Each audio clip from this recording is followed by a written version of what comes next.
그 물의 출렁임을 보고 병이 든 사람들이 뛰어 들어가면은 무슨 병이든지 나음을 입는다는 그런 전설이 내려오는 연못이라는 것이죠.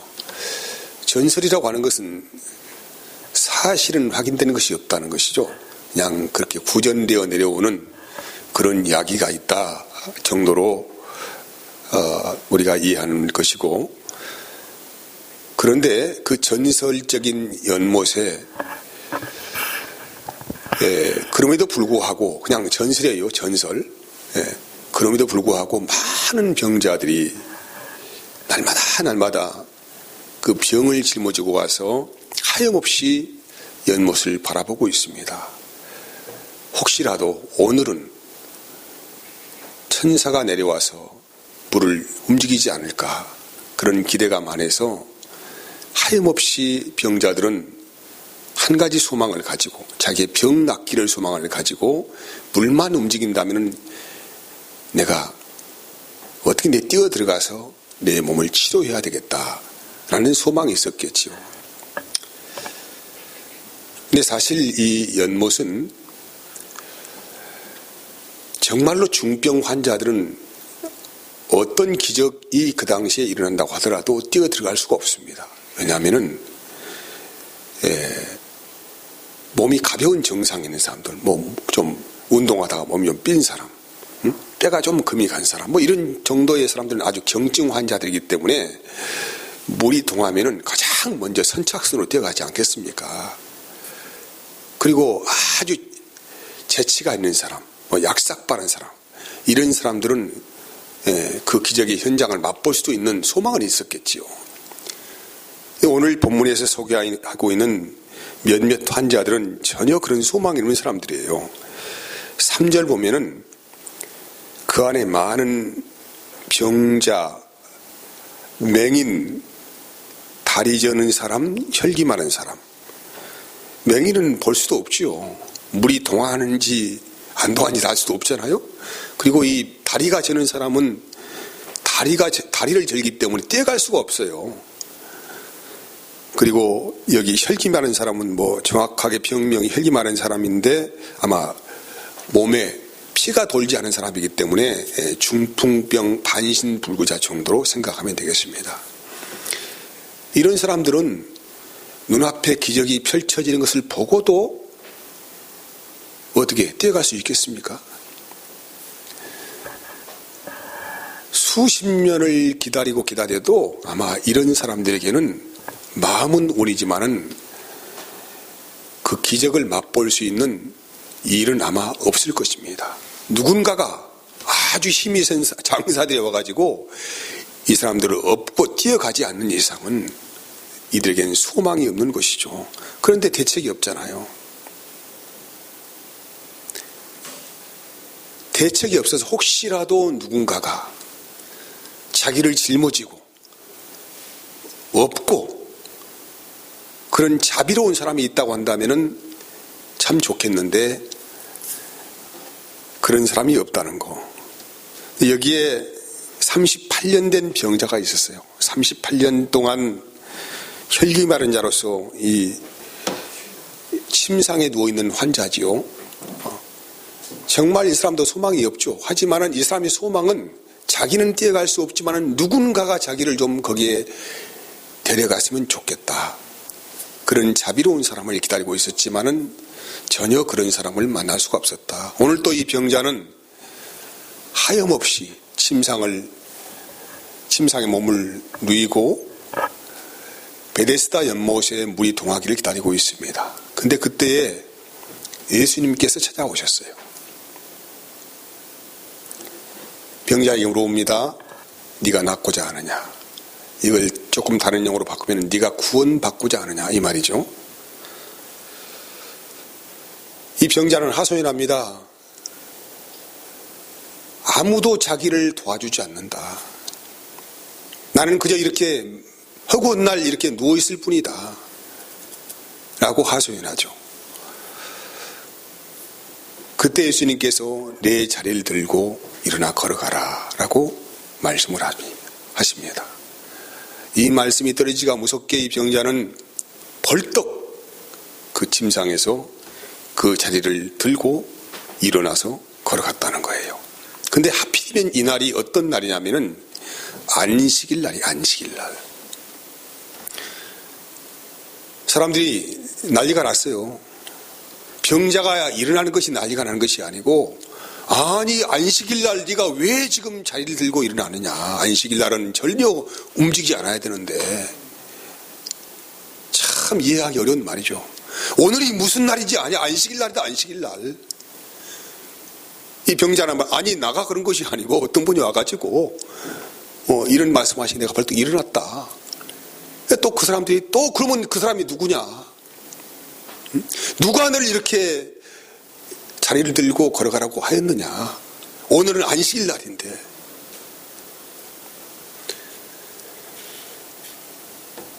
여러분 이렇게 사람이 하나님의 뜻을 모르면은 엉뚱한 곳에 마음이 잡혀 있고 하나님의 음성을 전혀 들을 수가 없다는 것을 우리는 본문을 통하여 듣습니다. 안식일이란 말은 그대로 쉼이죠, 쉼. 우리의 몸과 마음이 하나님의 은혜 안에서 완전한 쉼을 얻는 것입니다. 그래서 하나님의 그 자비로운 은혜 안에서 하나님을 만난 사람들은 진정한 안식의 삶을 살아가는 것이죠. 이 안식일의 주인이 누구냐? 바로 예수 그리스도다라는 것입니다. 하나님께서 자비와 은혜를 베푸시면은 우리 인생은 하나님의 의의 말씀을 경험하고 그 안에서 희락과 평강으로 안식에 들어가게 된다는 거예요. 하나님의 나라는 여러분 어떤 나라입니까? 은혜의 나라이죠. 은혜의 나라. 자기 스스로 인간은 어떤 안식을 얻을 수가 없죠. 또 자기 스스로 생명도 얻을 수가 없습니다. 하나님이 자비로운 은혜를 우리에게 베풀어 주셔야만이 우리는 비로소 그 하나님의 안식에 들어갈 수가 있다는 그런 말씀이라는 것입니다. 여기 38년 된 병자는 이제까지 한 번도 안식의 삶을 살지 못했어요. 유대인이기 때문에 안식일은 잘 지켰겠죠. 그리고 이 사람은 병자이기 때문에 혹시라도 내가 하나님께 죄를 범하여서 이런 몹쓸 병을 앓고 있지 않느냐 이 생각을 하는 사람이기 때문에 아마 누구보다도 안식일을 철저히 지키며 살았던 사람이라고 저는 생각을 합니다. 그런데 몸은 고단하고 힘들고 어려운 삶을 삽니다. 이 사람에게 안식이 있었을까요? 안식이 주어지지 않았죠. 근데 예수님께서 오셔가지고 예수님이 찾아오신 거예요. 이 사람이 그냥 자기 의지로 벌떡 일어나가지고 연못에 뛰어들어간 것이 아니고 도저히 자기 몸을 혼자 가눌 수 없는 이 환자에게 예수님께 찾아오신 거예요. 이유가 없어요. 그리고 이 사람은 아마 그 연못에서 가장 어려운 환자일 것이 분명합니다. 38년 동안 병을 앓은 사람이기 때문에. 근데 그분이 아무런 조건도 묻지 아니하시고 그냥 찾아오셨어요. 찾아오셔가지고 네가 낫기를 원하느냐. 병자의 소원이 뭐겠습니까? 정말 낫기를 원하지요. 그때 예수께서 말씀하셨잖아요. 네 자리를 들고 일어나 걸어가라. 하나님이 우리에게 은혜를 주시는 방법은 네가 이렇게 하면 내가 은혜를 주겠다. 이런 조건적인 그런 계약이나 만남이 아니라는 것이죠. 그냥 그분이 어찌할 수 없는 내 자신에게 다가옵니다. 찾아오시는 것이죠. 그게 가장 첫 번째 은혜가 뭐냐면은 내 자신이 하나님의 은혜가 아니고는 살 수 없는 사람이다. 이 영혼 안에서 그런 자각의식이 생기는 거예요. 나는 하나님의 은혜가 하나님의 자비가 나에게 베풀어주지 아니하고는 살 수 없는 사람이다. 이런 자가 어떤 사람이라고 성경은 말합니까? 죄인이다. 죄인. 나는 죄인이다. 유대인들은 하나님의 음성을 듣지 못하고 살아가는 그런 환자들이에요. 그들은 소경들이고 맹인이고 다리 저는 자들이고 혈기 마른 자들입니다. 몸이 건강하다는 얘기가 아니에요. 그들의 영혼이 그렇게 영이 죽은 상태에 있는 사람들이기 때문에 하나님의 생명의 말씀을 듣지 못하고 구원을 얻지 못하는 사람들이죠. 이런 자들에게 비로소 주님이 찾아오신 것이죠. 네가 낫기를 원하느냐, 네가 구원받기를 원하느냐 이 말이에요. 근데 사실 이 예수님의 말씀, 이 말씀은 영의 사건입니다. 예수님은 살아 계시면서 한 번도 어떤 일을 하실 때에 자기 자의로 어떤 일을 하신 적이 없다는 것을 여러분 꼭 기억하셔야 합니다. 오늘 본문에도 몇 절 읽으면 19절 보면 이렇게 기록이 되어 있어요. 그러므로 예수께서 그들에게 이르시되 내가 진실로 진실로 너희에게 이르노니 아들이 아버지께서 하시는 일을 보지 않고는 아무것도 스스로 할 수 없나니 아버지께서 행하시는 그것을 아들도 그와 같이 행하느니라고 말씀하십니다. 그리고 30절에도 내가 아무것도 스스로 할 수 없노라. 듣는 대로 심판하노니 나는 나의 뜻대로 하려 하지 않고 나를 보내신 이의 뜻대로 하려 함으로. 주님께서 자기 자의적으로 자기의 뜻대로 어떤 일을 하신 것이 아니라는 것을 명백히 밝히고 있습니다.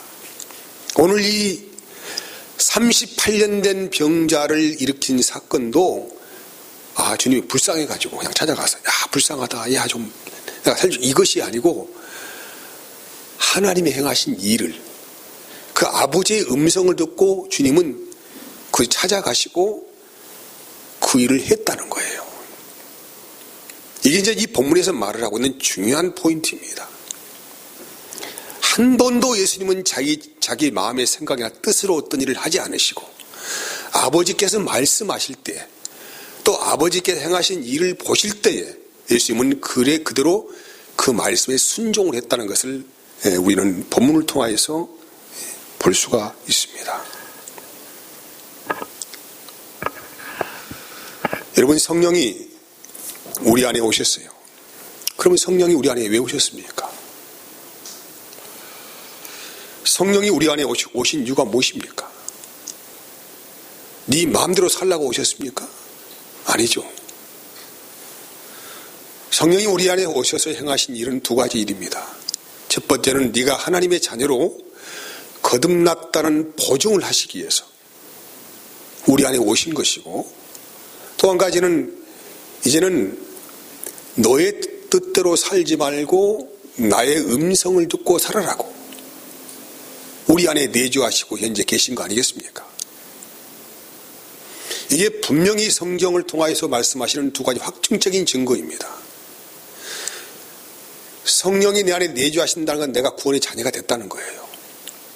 그리고 거기에서 끝나는 것이 아니고 이 구원의 자녀들은 이제 새 마음을 가지고 하나님의 음성을 들어서 살아라고 요구하시기 위해서 날마다 그분은 이 안에서 말씀을 하고 있다는 것이죠. 그리고 이 성령님께서 일하시는 결과는 항상 의의 말씀을 경험하게 하시고 그 은혜 안에서 우리가 누릴 수 있는 것은 평강과 희락이다, 이렇게 말씀하십니다. 로마서 14장 17절 말씀 확인해 봅시다. 로마서 14장 17절 말씀 자 봅시다. 하나님의 나라는 먹는 것과 마시는 것이 아니요 오직 성령 안에 있는 의와 평강과 희락이라고 말씀하세요. 그러면 이 거듭난 우리 그리스도인들이, 거듭난 그리스도인들, 하나님의 자녀가 된 그리스도인들이 왜 안식을 누리지 못하고 살아가는가? 그 이유가 분명하지 않습니까? 하나님을 아는 지식이 결여입니다. 우리 안에서 성령께서 행하시는 일을 아는 지식이 부족하기 때문에 알지 못하는 거예요. 사람은 이 혼의 영역 안에서 지적인 활동을 하고 정적인 활동을 하고 또 의지가 발동되는 것입니다. 그렇죠? 이 안에서 하나님의 말씀을 받습니다. 이제 하나님께서 성령으로 우리 안에는 영 안으로 오셨잖아요. 영 안으로 오셔서 우리 죽은 영을 소생시키셨습니다. 과거에는 이 혼의 사람이 완전히 모든 일을 주장하고 주관했기 때문에 하나님의 음성을 들을 수가 없었죠. 이 사람의 판단과 모든 행함과 모든 일들은 전적인 이성적인 활동이었어요. 이것을 느끼고 말하고 행동하고 이런 일들을 누가 주장을 했습니까? 이 혼의 영역에서 모든 걸 주장했죠. 그런데 하나님의 영이 우리 안에 들어와서 이제 우리의 영 안에 삽니다. 그래서 그 하나님의 영이 우리 안에 흘러들어옴을 통하여서 우리는 거듭난 신자가 되어지고 그때부터 하나님의 음성에 귀를 기울여서 살아라는 말씀이 요구하는 것이죠. 그런데 이 하나님의 영에 접속하는 가장 먼저 접속하는 이 어떤 이 혼적인 기관이 뭐냐면 지식의 영역입니다. 우리가 하나님을 어떻게 합니까? 우리 지적인 예역을 통하여서 영적으로 흘러들어오는 말씀을 우리가 받아서 우리가 이것을 분해하고 사고하고 생각하여서 이제 우리의 삶의 행동으로 옮겨가는 거 아니겠습니까? 그래서 가장 중요한 것은 하나님을 아는 지식이죠. 좀 더 섬세하게 말한다면 성령이 우리 안에서 하시는 일을 우리가 이해하고 알아들어야만이 비로소 하나님의 뜻이 분별되고 하나님이 하시는 일이 어떤 일인지를 우리가 알 수가 있다는 것이죠. 지식은 우리 인간의 삶에 가장 기본적인 기반을 가지고 있습니다. 우리가 어떤 공작물을 하나 만들다 하고 할 때에 그냥 만드는 건 아니잖아요. 어떤 지식을 응용을 해가지고 이걸 잘 이렇게 이제 순간순간 잘 생각하여서 만들어가는 거예요. 전혀 지식이 없는 상태에서는 아무것도 우리는 할 수가 없죠. 그와 같이 우리는 이 신자의 삶 가운데서 하나님을 아는 지식은 굉장히 중요하다는 거예요. 근데 이 하나님을 아는 지식이 결여가 되면은 우리는 엉뚱한 방향으로 자꾸 행동을 하게 되어 있고 하나님이 기뻐하지 않는 삶으로 치닫게 되어 있다는 것이죠. 여러분, 아이들이 태어나면은 좀 성장하면은 부모들은 뭘 합니까? 세상을 살아가도록 그 아이에게 능력을 부어주기 위해서 교육을 시키잖아요. 유아원도 보내고 유치원도 보내고 뭐 초등학교 뭐 대학교, 뭐 대학원, 뭐 박사학위, 뭐 이런 것들 받게 하면서 이 지식이 힘이라 이 말이에요. 알아야 면장을 하는 것이죠. 모르면 어떻게 할 수가 없잖아요. 지적 활동은 그렇게 중요하다는 것을 말씀하시죠. 근데 우리는 세상을 살아가는 이 지식의 기반도 이렇게 중요한데 하물며 하나님을 믿는 신자의 삶 가운데서 하나님을 아는 지식이 무엇인지를 모르게 되면은 어떻게 되겠어요?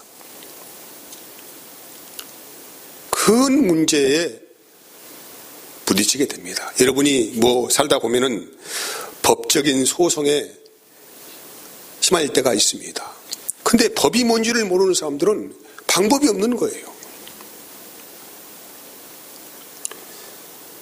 그래서 변호사, 그것도 그냥 변호사 가지고 유명한 변호사. 왜 돈을 더 많이 주고 유명한 변호사를 찾아갑니까? 그냥 아무나 찾아가면 되지. 그만큼 그 변호사는 뭔가 어떤 일을 처리하는 데 있어서 남다른 법적 감각이 있기 때문에 그런 거 아니겠습니까? 물론 여러 개 사회적인 기반에 백도 있고 이런 것도 있겠지만 그걸 떠나서 이야기하는 것입니다. 이와 같이 지식은 굉장히 중요하다. 하나님을 아는 지식은 그래 신자에게는 가장 기본적인 것이다. 그래서 하나님께서 영으로 말씀하실 때 우리는 지식으로 그걸 받아서 이 우리의 인간의 지적 활동에서 그걸 분해하고 해석을 하여서 하나님의 뜻이 무엇인지를 분별해낸다 이 말이에요.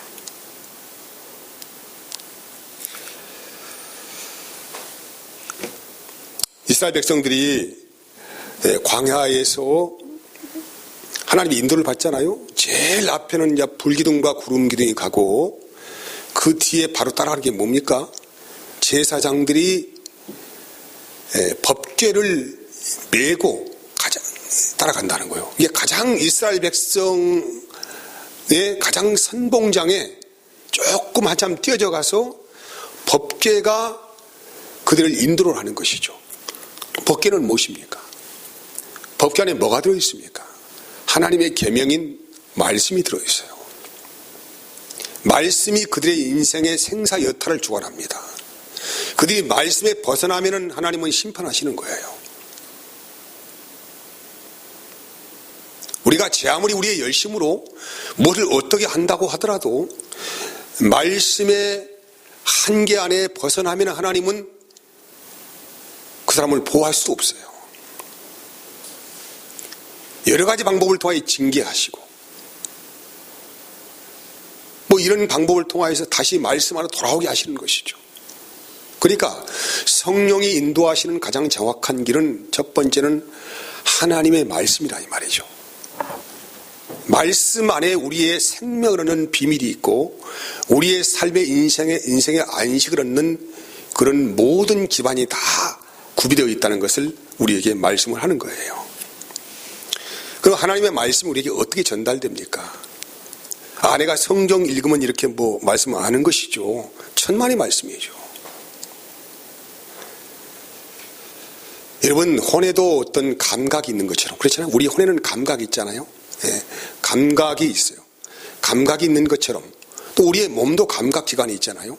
이런 기관이 있는 것처럼 하나님의 영에도 감각이 있다는 거예요. 우리는 그래서 하나님의 말씀을 어떻게 받습니까? 영감으로 받습니다. 영감. 영적인 감각이라 이 말이에요. 영적인 감각. 그래서 이 말씀이 우리 안에 흘러들어올 때에 하나님의 영감으로 받으면은 이 말씀은 살아있는 말씀으로 우리의 삶을 끌어가고 우리 인생을 변화시키고 능력 있는 말씀으로 역사가 된다 이 말이죠.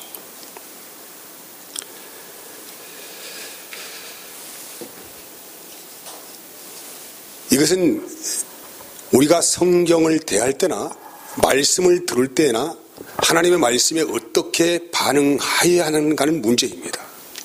근데 내 의지로 이것을 발동시켜서 내가 그렇게 살아야 되겠다 이런 의지가 아닙니다.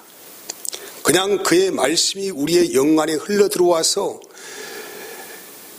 나의 온 심령을 사로잡을 때 그 말씀은 비로소 힘이 있고 살아있는 말씀으로 역사가 되는 것이죠. 여러분, 하나님은 영으로 하나님 자신의 뜻과 또한 생각과 마음을 전하십니다. 우리가 말하는 현재 구원, 부활, 영생, 천국 이런 단어들은 세상에 있는 단어들이 아니에요. 세상 사람들이 한번 말해보세요. 야, 우리가 부활한단다. 이렇게 말을 하면은 그들은 깜짝 놀라죠. 무슨 너 정신병자냐? 사람이 살다가 그냥 때가 되면 죽는 것이지 무슨 부활이 있어. 정신 차려. 이렇게 말하지 않겠습니까? 천국? 죽어봐야 천국이지 뭐. 이런 말들은 세상에 있는 단어들이 아니에요. 하나님의 세계에서 우리에게 들어온 말씀이에요. 그래서 이걸 영의 말씀이라고 하는 거예요. 근데 성령이 은혜 주시고 역사하면은 내가 이것을 믿고 뭐 파악하려고 하는 것이 아니고 나도 모르는 영적인 감화가 일어나서 이 말씀이 그냥 믿어지는 거란 말이에요. 이것이.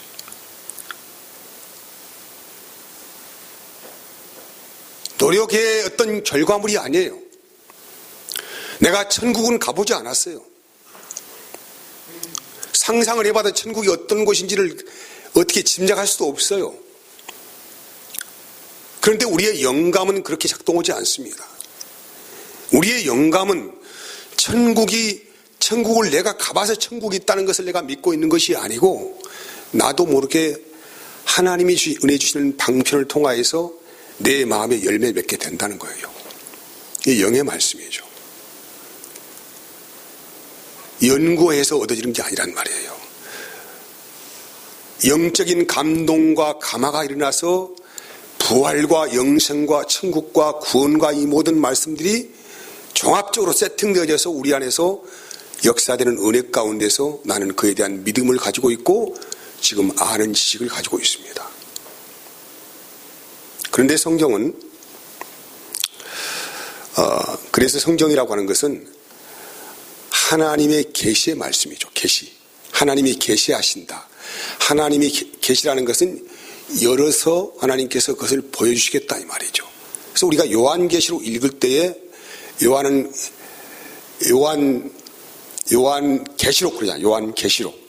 요한이 하나님의 말씀을 듣고 보았습니다.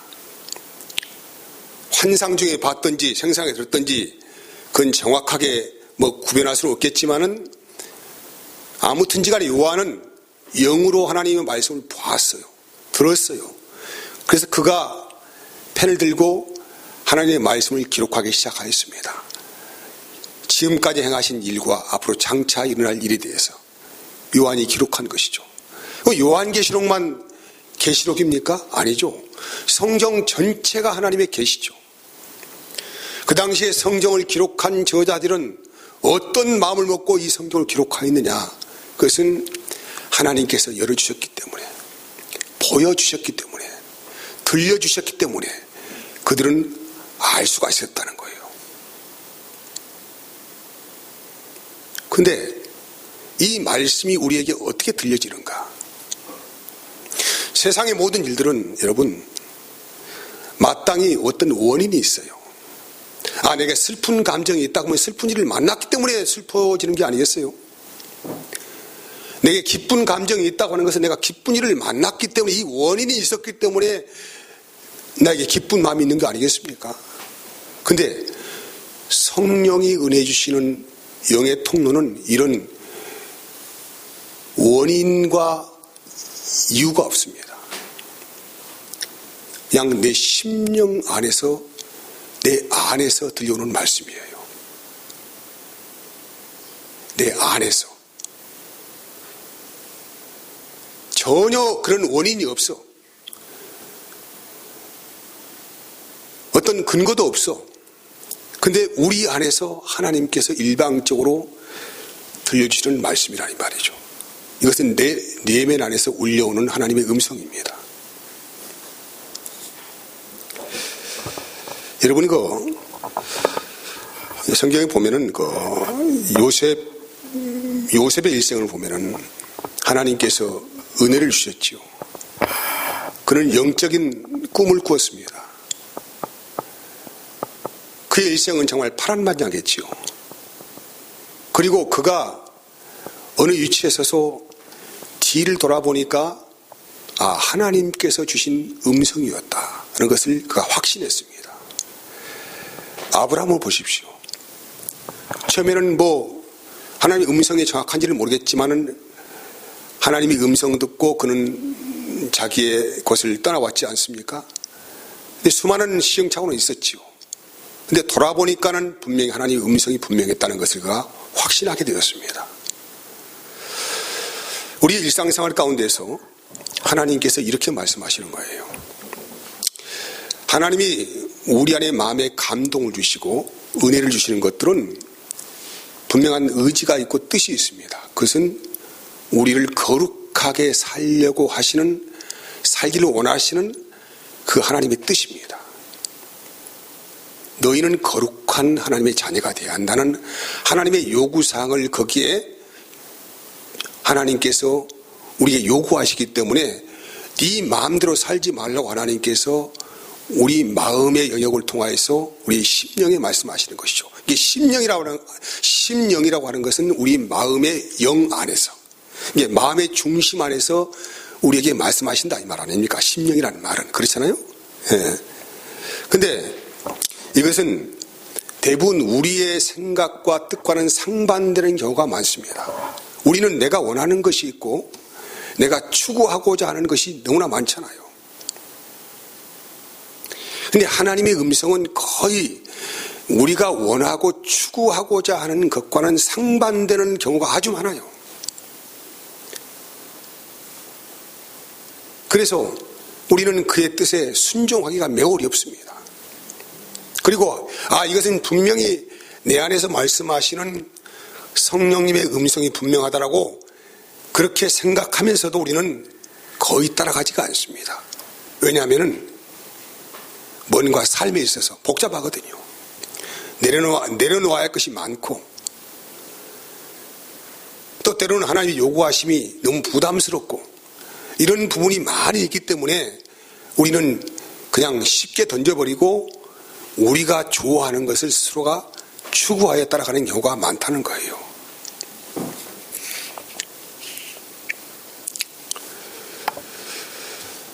그래서 여러분, 중요한 게 있습니다. 마귀란 놈은, 사탄이란 놈은 항상 외부에서 우리를 공격을 합니다. 우리의 생각을 따라 들어오든지 우리의 몸의 욕을 따라 들어와서 우리를 역사하고 욕을 하지만은 성령께서는 항상 우리의 마음의 중심에서 말씀을 하시는 거예요. 이것은 우리 귀로 들리는 어떤 음성이 아닙니다. 그냥 알아지는 거예요. 내 안에서 알아져. 그냥 이것이 하나님의 음성이라는 거 알아. 우리가 영감이 살아있는 사람은 알아. 근데 이것이 영감이 무뎌져서 계속 자기의 뜻으로 살아가는 사람들은 이걸 분별할 수 없는 혼탁에 빠져있기 때문에 잘 분별할 수가 없죠. 그래서 제가 지난 시간에 우리가 혼탁된 영을 가지고 있기 때문에 무엇이 무엇인지를 분별하지 못하고 살아간다고 말씀드렸어요. 그래서 우리 자아를 하나님께 드리는 것이 굉장히 중요하다. 이 말씀을 제가 드린 걸로 알고 있습니다. 여러분, 성령께서 말씀하시는 것은 우리의 영의 역사하심을 통하여서 하나님의 뜻을 우리에게 알리십니다. 이 하나님의 영의 영역은 감히 사탄이 근접할 수 없는 영역입니다. 사탄이 우리의 영 안에 들어올 수가 있겠습니까? 없어요. 이 우리의 영의 주인은 누구만 주인이십니까? 하나님만 주인이시라는 거예요. 요한일서 2장 27절에 봅시다. 요한일서 2장 27절에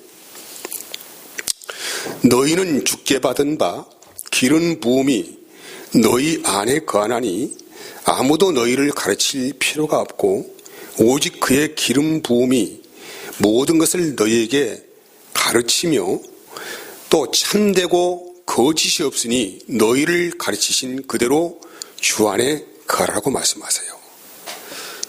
하나님이 우리를 기름 부어서 구별시키셨죠.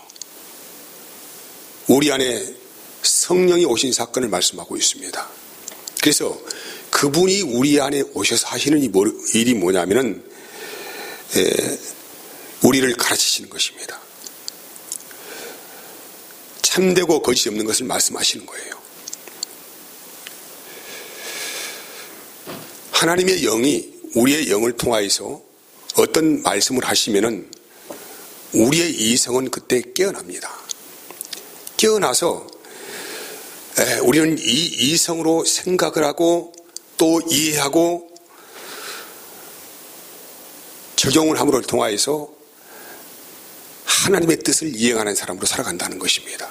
이 순서가 있습니다. 하나님의 영이 우리 마음의 중심에서 말씀하시는 것. 이것은 성경을 통하여 말씀하시든지 간에 아니면은 우리의 영의 중심의 자소 가운데서 우리 일상생활을 간섭하시든지 간에 이 두 가지 문제를 가지고 우리를 다루실 때에 우리는 그 영의 말씀을 그냥 내 이성으로 받아들이는 것이 아니고 우리는 그 말씀을 받음과 동시에 우리 이성이 깨어나서 모든 기능이 그때부터 활성화되어서 그 말씀을 생각을 해보고 또 사고해보고 그의 뜻을 분별해보고 이런 역사들을 통하여서 그의 말씀 우리의 삶 가운데 적용시키게 된다 이 말이에요. 이런 과정을 통하여서. 그래서 우리 인간의 이성적인 모든 기관들은 하나님의 영의 말씀이 들려오는 순간에 그분의 일에 협력하는 관계로서 세워지게 되는 것이죠. 이 순서를 굉장히 중요하게 생각을 해야 합니다. 하나님께서 말씀하실 때에 우리는 우리의 모든 이성의 모든 것들이 깨어나서 그때부터 각자 하나님의 영의 말씀에 협조하는 일을 하는 거예요. 이런 삶을 성령을 따라가는 삶이라고 말해요. 성령의 인도를 받는 삶이라고 말하는 것입니다. 여러분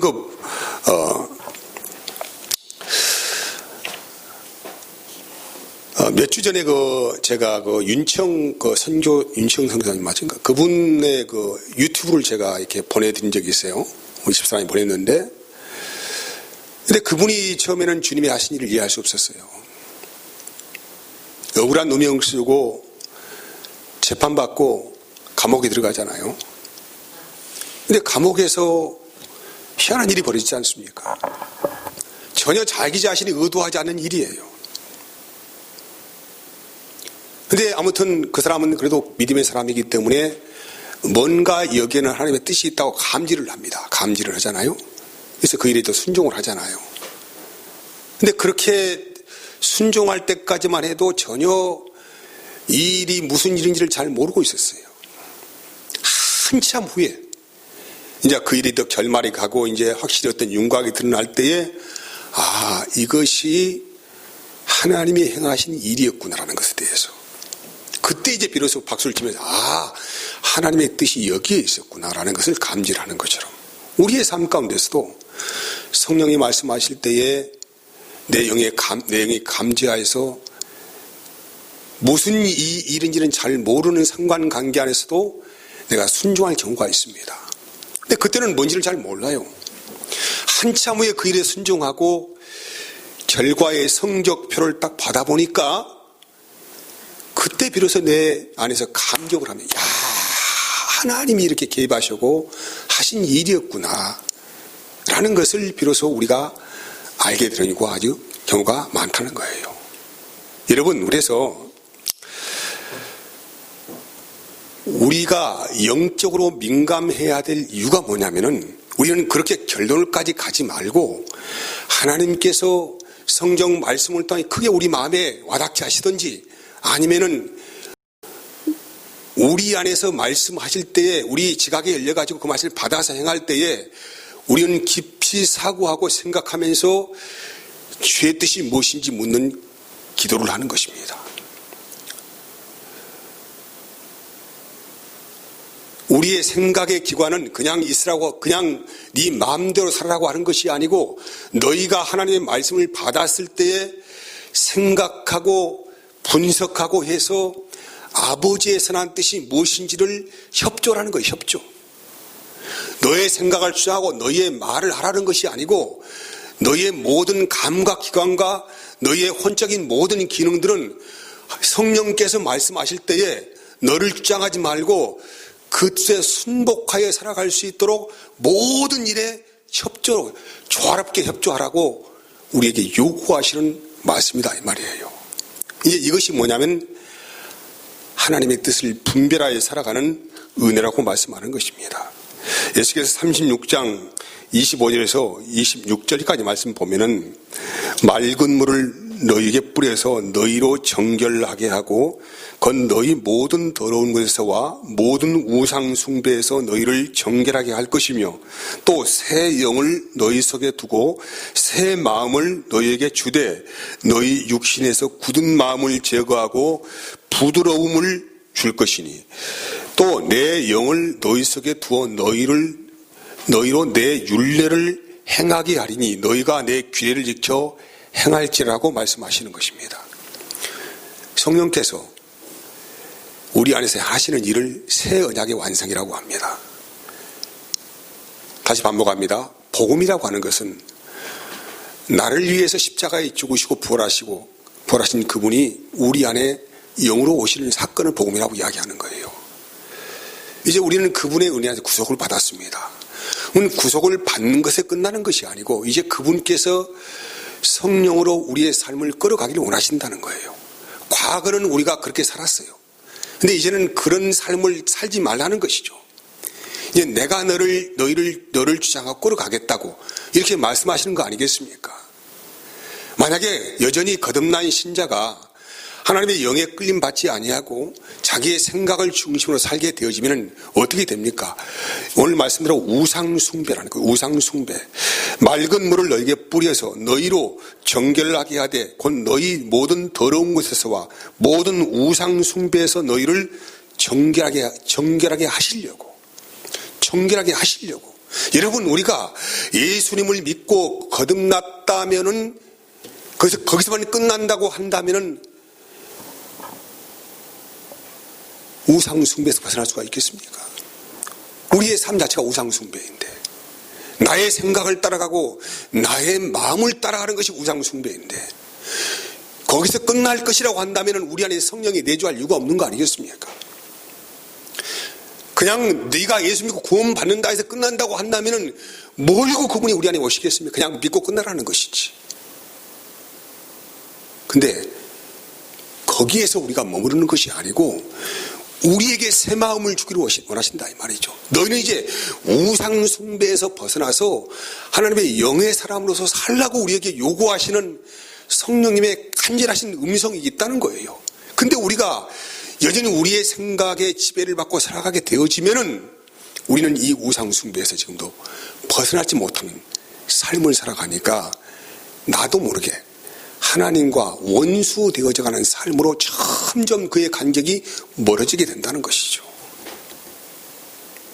그래서 이것은 성령의 뜻이 아니다라는 것입니다.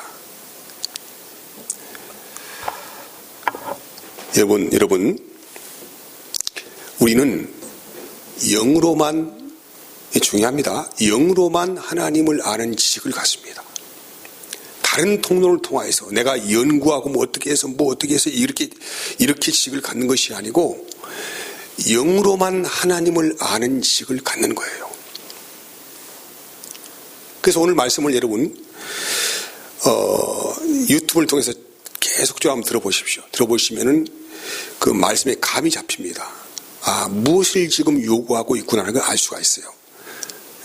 그래서 하나님께서 지식을 주실 것입니다. 영으로 사는 것에 대한 분명한 확신과 은혜가 들어오게 될 거예요. 그런 가운데 이제 영으로 사는 것만이 생명인 것을 알게 되는 것입니다. 이게 영으로 나는 것만 영이요. 육으로 나는 것은 절대로 영이 될 수가 없다는 것에 대해서 여기에서 하나님께서 왜 그러면 영으로 사는 삶을 요구하시느냐라는 것입니다. 우리에게 거룩한 삶을 요구하시기 때문에 그렇습니다. 이 거룩한 삶을 통하여서 하나님의 뜻을 이루는 사역을 우리에게 하시기 위해서, 그리고 더욱더 중요한 것은 성령을 통하여서 누리는 안식의 삶을 우리에게 주시기 위해서. 여전히 우리가 예수님을 믿는 그리스도인의 삶을 살면서도 안식이 없어요. 우리의 영혼에 쉼이 없습니다.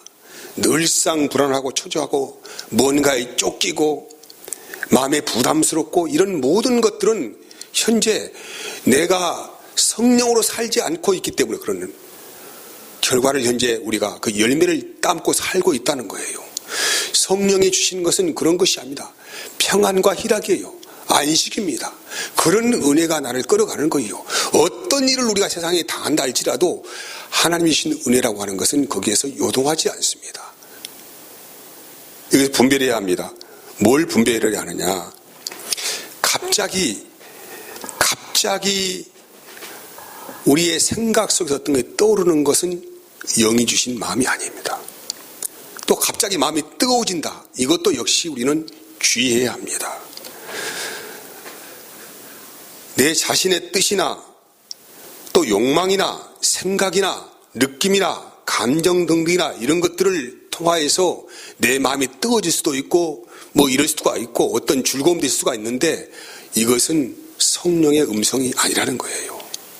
우리가 잘못 오인하게 되어지면은 내 감정 속에서 끌어오르는 것을 가지고 하나님을 찬양한다고 하고 박수를 치고 모양 어떻게 하고 이러는 것인데 이것은 내 감정에서 끌어오르는 거예요. 감정. 성령님의 음성은 아주 조용하고 차분합니다. 은혜가 있습니다. 마음의 평강이 흘러 들어옵니다. 그러니까 자칫 잘못 오면은 내 감정에 속아서 하나님을 찬양한다고 하기도 하고 뭐 죄를 한다고 하기도 해요. 근데 여러분 백발백중 이런 것에 속아버리면 얼마 가지 않아서 이 마음이 싸늘하게 식어버리는 거예요. 여러분 그런 경험을 해보셨을 거예요. 막 뜨거운 은혜를 받은 것 같아. 마음에 어떤 감동이 있는데 한 3, 4일 지나면 뻣뻣해갖고는 쫙 퍼져가지고는 언제 그런 은혜를 받았냐. 이것은 하나님의 음성이 아니에요. 그분의 음성은 항상 조용하고 차분하고 감미롭고 우리 안에 생명수의 강으로 흘러들어와서 은혜가 넘치게 합니다. 조용합니다. 이런 가운데 우리의 영혼이 점점 하나님의 인격이 무엇인지를 알아가는 것이죠. 우리 예수님께서 어떤 일을 행하실 때에 병자 고쳤다고 난리를 치고 춤을 추면서 봐라 하면서 이렇게 사역을 하셨습니까? 항상 그분은 영적인 일에 담대하셨고 조용하셨고 차분하셨고 냉정하셨습니다. 하나님을 아는 지식이 우리 안에 밀려 들어올 때부터 우리의 모든 영의 지각이 살아나는 것입니다. 그리고 그분의 음성이 무엇인지를 그때부터 분별해내기 시작합니다. 은혜가 무엇인지를 비로소 아는 그 지각의 문이 열린다는 거예요. 근데 하나님이 기뻐하지 않는 일을 할 때에 우리 안에서 하나 또 발동하는 게 있어요. 뭐겠어요? 양심이에요. 양심. 이 양심은 영의 영역에 속한 것입니다. 성경 말씀 봅시다. 로마서 9장 1절 말씀 보면은 이렇게, 자, 로마서 9장 1절, 내가 그리스도 안에서 참말을 하고 거짓말을 아니하노라. 나에게 큰 근심이 있는 것과 마음에 그치지 않는 고통이 있는 것을 내 양심이 어디 안에서 성령 안에서 나와 더불어 증언한다. 하나님이 기뻐하지 않는, 또 내 이성적인 삶으로 어떤 것을 하려고 하면은 우리의 영 안에서 하나님이 주신 양심이 발동을 하는 거예요. 이상의 꺼리낌이 있어. 이 안에서 무거운 부담감이 있어. 이때는 이것은 주의 뜻이 아니구나 하고 어떤 이익이 거기에 발생한다 하더라도 어떤 즐거움이 있다 할지라도 이건 이성의 소리입니다. 내 감정 속에서 나오는 것들에 대해서 하고 있기 때문에 우리 안에 계신 양심이라는 성령이신 은혜가 그래서 말씀하시는 거예요. 여러분 우리 옛사람이었을 때는 우리의 혼이 왕노릇하였습니다. 그렇죠? 근데 이제는 거듭난 신자는 혼이 왕노릇하는 것이 아니고 하나님의 영이 왕노릇하는 거예요. 그분의 은혜 안에서 우리의 삶을 이제 그분의 통치 안에서 우리의 모든 혼의 감각기관과 우리의 몸의 감각기관이 통제되어지고 사용되어지기를 원하신다 이 말이죠. 이것이 그분이 우리에게 요구하시는 거룩하심의 뜻입니다. 과거에 우리의 두뇌는 뭐였습니까? 우리의 이성이 우리의 두뇌였어요. 이제 거듭난 신자는 뭐가 우리의 두뇌입니까? 성령이 우리의 두뇌이십니다. 그분이 우리에게 말씀하실 때 우리의 모든 신체 기관과 모든 것들은 살아서 꿈틀거리면서 그의 말씀에 적극적으로 순종하면서 그 일을 성령의 말씀과 동행하면서 행하에 갈 때에 바로 이것이 성령을 따라 사는 삶이라고 할 수가 있습니다. 그분은 어떻게 말씀하신다고요? 우리에게 거룩한 삶을 요구를 하십니다.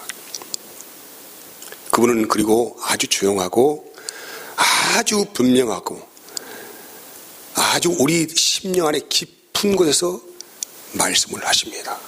그래서 우리의 생각을 정리하시고 우리의 마음을 정리하시고 오직 그분의 은혜 안에서 담겨 살기를 원하시는 그런 심령을 가지고 또 한 주간도 기도하시면서 그분의 은혜를 구하시고 두드리신다면 우리 안에 충만한 성령을 부어주실 것입니다.